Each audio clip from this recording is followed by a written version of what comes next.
Israel, Israel this. Then all of a sudden he switches it up, and now it's given to the Gentiles? Because you don't have any understanding.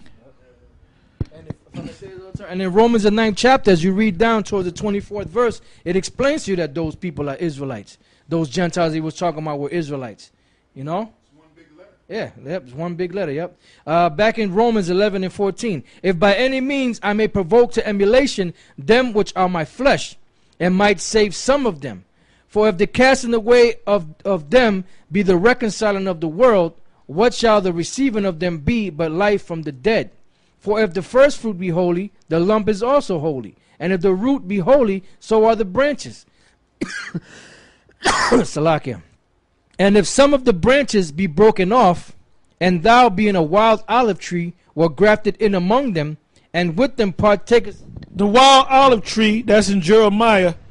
The wild olive tree is talking about Israelites that fell off and didn't circumcise their children. So they were wild, because the olive tree represents Israel. All right? Yeah, give me that. This is Jeremiah chapter 2 verse 21. Yet I had planted thee a noble vine, wholly a right seed. How then art thou turned into the degenerate plant of a strange vine unto me? Yeah, so you became strangers. That's why Peter referred to you Israelites as strangers. Let's go. Where you at? Go ahead. Jeremiah 11 and 16. The Lord called thy name a green olive tree, fair and of goodly fruit. With the noise of a great tumult he hath kindled fire upon it, and the branches of it are broken off. For the Lord of hosts that planted thee hath pronounced evil against thee, for the evil of the house of Israel and of the house of Judah, which they have done against themselves to provoke me to anger in offering incense unto Baal. Yeah, so you became a wild olive branch. So that's what Paul is talking about. All right, go ahead. Romans 11:17. And if some of the branches be broken off. Some of the branches that were broken off were these Jews that knew that they were Jews that didn't accept the Messiah. They were broken off. They didn't get this mystery, this riches. Go ahead. And thou, being a wild olive tree. These Israelites that the elder just read in the book of Jeremiah. Go ahead. Were grafted in among them, and with them partakers of the root and fatness of the olive tree. Why are they partakers of the root and fatness of the olive tree? Because they're originally a part of that tree. They're part of the same stock. Go ahead. Boast not against the branches, but if thou boast, thou bearest not the root, but the root thee. Thou wilt say then, the branches were broken off that I might be grafted in. Well, because of unbelief they were broken off. And thou standest by faith. Be not high-minded, but fear. For if the Most High spared not the natural branches, take heed lest he also spare not thee. Behold, therefore, the goodness and severity of the Most High. On them which fell, severity, but toward thee, goodness, if thou continue in his goodness. Otherwise thou also shalt be cut off. And they also, if they abide not still in unbelief, shall be grafted in. For the Most High is able to graft them in again.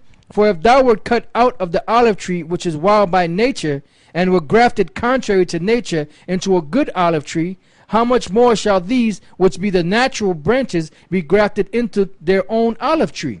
For natural branches, meaning they kept the laws, statutes, commandments, high holy days. That's why Paul said what he said in Colossians, the 2nd chapter, and the starting from the 16th verse.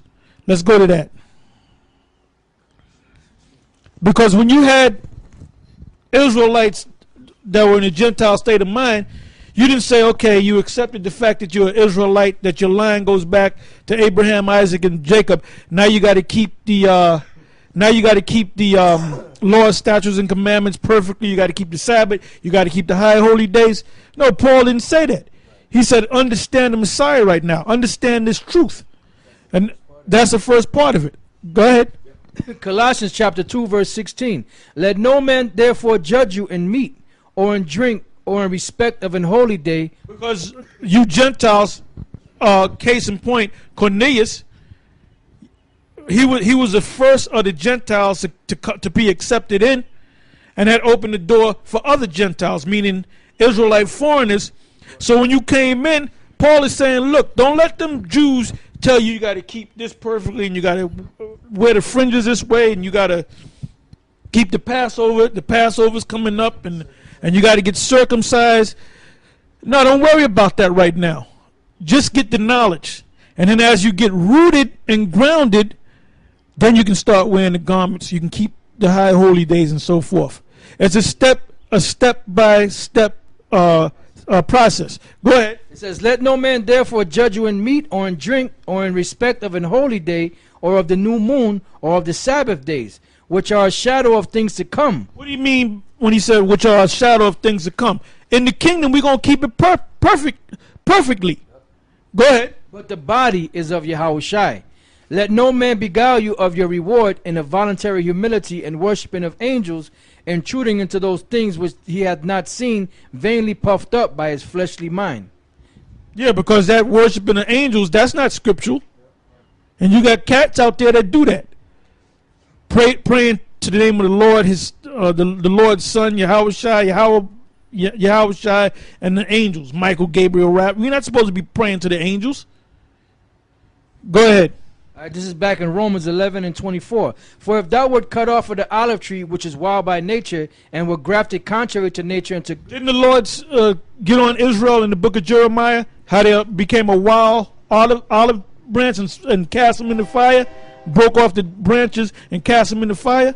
Go ahead. And were grafted contrary to nature into a good olive tree, how much more shall these which be the natural branches be grafted into their own olive tree? This is the same thing as the circumcision and the uncircumcision. But a different analogy. It says, for I would not, brethren, that you should be ignorant of this mystery.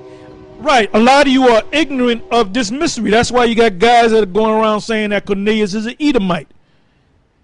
Because you don't have the truth. Go ahead.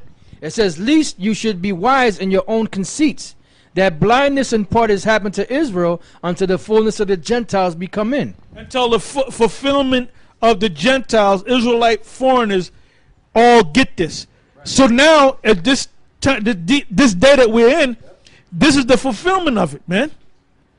That's why you have Ephraimites, you have Issacharites, you know, in the western camps in the Midwest, you have Gadites, you have Issacharites, you have Reubenites, as well as the Judites, Benjamites, and Levites. Go ahead. And so all Israel shall be saved. What does it mean by the all Israel? The Gentiles, the wild olive branch, all right, the lump, the root,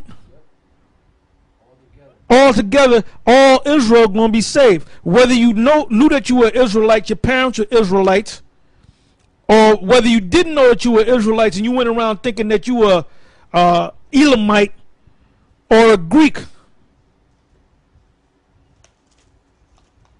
Let's go from there to the book of First Maccabees, because I want to show you when this really started happening. First Maccabees, the first chapter, the 11th verse to the 15th verse, and let's try to read through these quick. First Maccabees, the first chapter, the 11th verse to the 15th verse. First Maccabees chapter 1 verse 11. In those days went there out of Israel wicked men, who persuaded many, saying, let us go and make a covenant with the heathen that are round about us. That's where it began. So you had a lot of Israelites following them, and basically when they had children, they refused to circumcise their children. They refused to give their children